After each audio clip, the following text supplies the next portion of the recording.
because elections for the sake of elections is not the answer. Elections. 7 senior lieutenant জেনারেলকে ডিঙিয়ে হয়েছিলেন পাকিস্তানের সেনাপ্রধান। সেনাবাহিনীর সর্বোচ্চ পদে নিয়োগ পাওয়ার পাশাপাশি 4 তারকা জেনারেল পদেও পান পদোন্নতি। আর এই সব কিছুই সম্ভব হয় পাকিস্তানের তৎকালীন প্রধানমন্ত্রী জুলফিকার আলী ভুট্টোর কল্যাণে।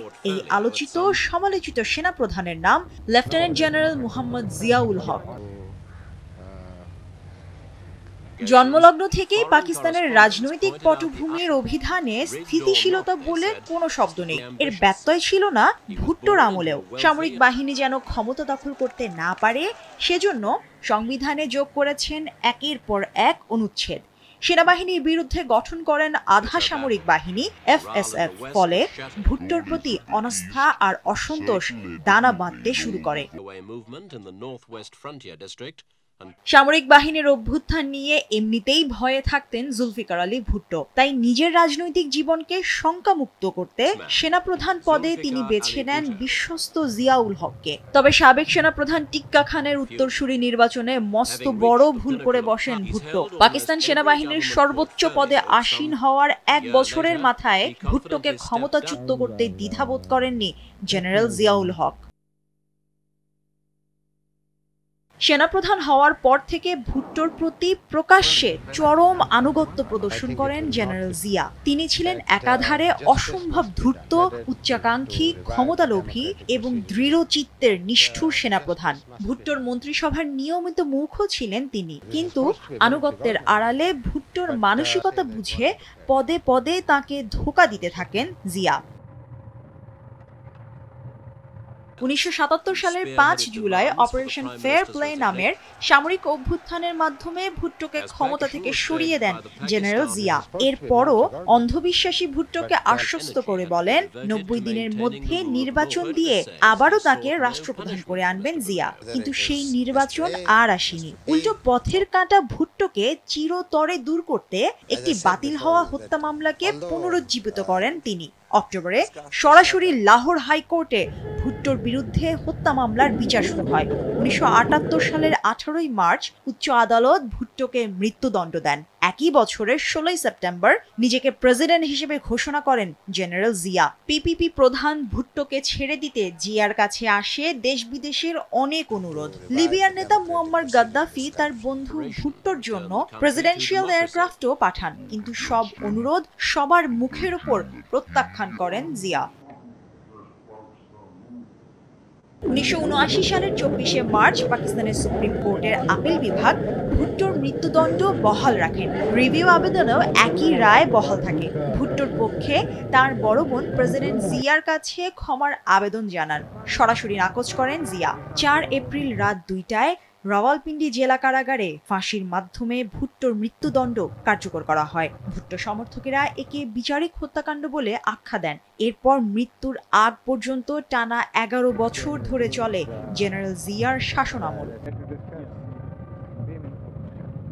আঞ্চলিক ভূ রাজনীতি এবং পাকিস্তানের নিরাপত্তার ধারণাকে কেন্দ্র করে সামরিক বাহিনীর আধুনিকায়নে শুরু থেকে বিশেষ মনোযোগ ছিল জেনারেল জিয়ার। সেই লক্ষ্যে 1988 সালের 17 আগস্ট পাঞ্জাবের বাহাওয়ালপুর সামরিক ঘাঁটিতে মহড়া দেখতে যান।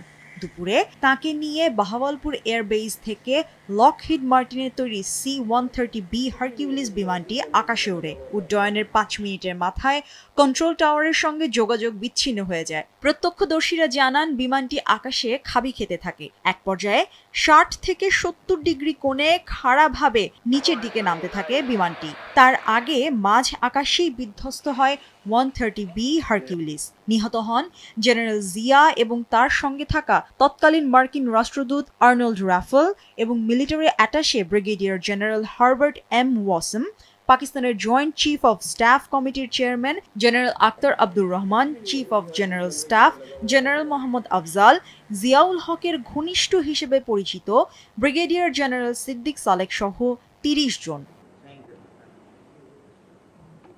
এটা নিছকই যান্ত্রিক ত্রুটি নাকি কোনো নাশকতা তা নিয়ে বাড়তে থাকে উত্তেজনা। এমন পরিস্থিতিতে পাকিস্তান ও যুক্তরাষ্ট্র যৌথ তদন্ত কমিটি গঠন করে।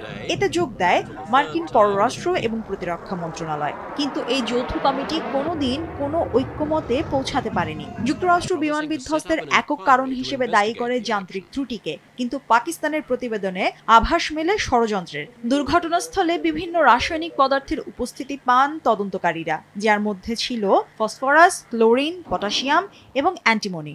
এমনকি প্লেনে থাকা আমের বীজে পাওয়া যায় ফসফরাস, যার উপস্থিতি পাওয়া যায় মৃতদেহের চামড়াতেও। অভ্যন্তরীণ রাজনীতি আর ভূ রাজনীতিকে কেন্দ্র করে এই দুর্ঘটনার ব্যাপারে আরো অনেকগুলো ষড়যন্ত্র তত্ত্ব তৈরি হয়েছে। দুর্ঘটনার পর বিমানের ব্ল্যাক বক্স পাওয়া যায়নি। যুক্তরাষ্ট্রের 2 গুরুত্বপূর্ণ কর্মকর্তা থাকা সত্ত্বেও দায় সারা গোছের প্রতিবেদন দেয় দেশটি।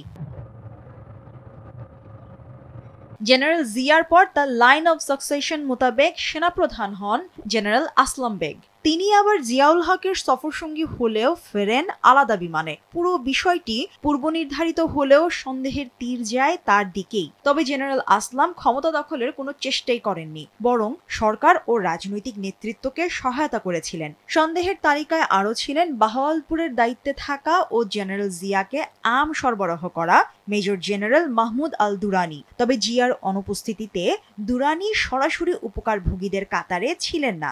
সুযোগ থাকলেও ক্ষমতা দখলের রাস্তায় হাঁটেননি এমন আরও ব্যক্তি ছিল সন্দেহের তালিকায়। তবে এদের কেউই VX গ্যাস সরবরাহ করতে পারে এমনটা ছিল কার্যত অসম্ভব। তবে কূটনৈতিক তথ্যের বরাতে একই রকম দাবি করেছেন সেই সময়ে ভারতে নিযুক্ত যুক্তরাষ্ট্রের রাষ্ট্রদূত জন গুন্থার ডিনো। 2004 সালে পাকিস্তানি রাজনৈতিক বিশ্লেষক খালিদ হাসান ফ্রাইডে টাইমসে VX গ্যাসের ব্যবহার হয়েছে বলে দাবি করেন। 2020 সালে একই অভিযোগ তোলেন জিয়ার ছেলে মোহাম্মদ ইজাজুল হক। হত্যাকাণ্ডের অভিযোগে আঙুল উঠেছে রাশিয়া, খোদ যুক্তরাষ্ট্র, ভারত, ইরান এবং সবশেষে ইসরায়েলের দিকে। ইসরায়েলকে আলোচনায় এনেছেন ভারতে নিযুক্ত যুক্তরাষ্ট্রের রাষ্ট্রদূত জন গুন্থার ডিন। যুক্তরাষ্ট্রের অবস্থানের বাইরে গিয়ে রাষ্ট্রদূত ডিনের এমন মন্তব্য অস্বস্তিতে ফেলে ওয়াশিংটনকে। মানসিক ভারসাম্যহীন বলে তাকে ছাঁটাই করা হয় চাকরি থেকে।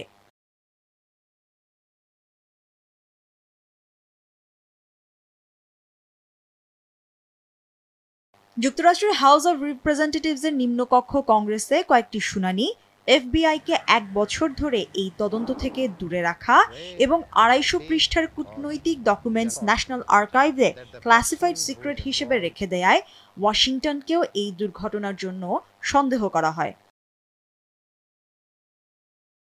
যুক্তরাষ্ট্রের ন্যাশনাল আর্কাইভসে রাখা নথি ফাঁস হলে হয়তোবা এই রহস্যের কুলকিনারা হবে। তবে রাজনৈতিক বাস্তবতা বিবেচনায় তার সম্ভাবনা নেই বললেই চলে। এদিকে বিশ্লেষকরা বলেন, জেনারেল জিয়া কট্টর ইসলামী মতাদর্শের বিকাশ ও বিস্তারে পাকিস্তানে যে ভূমিকা রেখেছেন তা দেশটির জন্য অভিশাপ স্বরূপ।